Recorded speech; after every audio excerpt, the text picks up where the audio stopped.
আমরা চলে আসছি হোটেল নাগাসাকিতে। তো আমরা এখন বেরোচ্ছি, বাইরে প্রচণ্ড রোদ। তো ভাই বিরাদার মিলা যাইতেছিলাম, তখন দেখতেছিলাম যে কই যাব। তো ওই জায়গায় দাঁড়ায় আছি, অটো পাওয়া যায় না।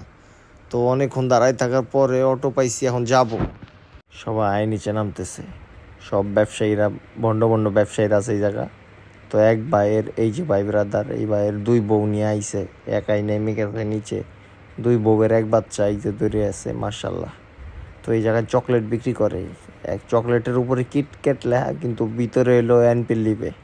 তো আমি বলছি ভাই, গায়ে লেখা একরকম আর চকলেট দিলেন আরেক রকম।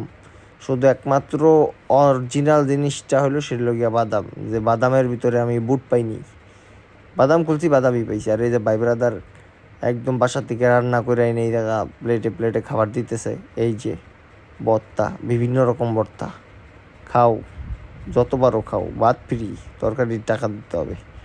এই যে এই জায়গায় কিছু আমসত্ত্ব বিক্রি করতেছিল। তো আমরা দাঁড়ায় দাঁড়ায় দেখতেছিলাম, টাকা ছিল না কাছে। বলছিলাম ভাই আমাদের একটা দেওয়া যায়। তো ভাই কইছে তাহলে আপনি রোদের মধ্যে 20 মিনিট দাঁড়ায় থাকেন, তাহলে দিতে পারি একটা আমসত্ত্ব। আর এই যে পাশে চাষি বিক্রি করতেছিল জলপাইয়ের আচার। তো দেখতেছিলাম ওই যে ইন্ডিয়ার পাহাড় দেখা যাইতেছে। তো পাহাড় অর্ধেক আমাদের বাংলাদেশের ভিতর ঢুকে গেছে, ওরা ওই পাহাড় আবার কাইটে অর্ধেক নিয়ে গেছে। এই যে একটা এক শুনরে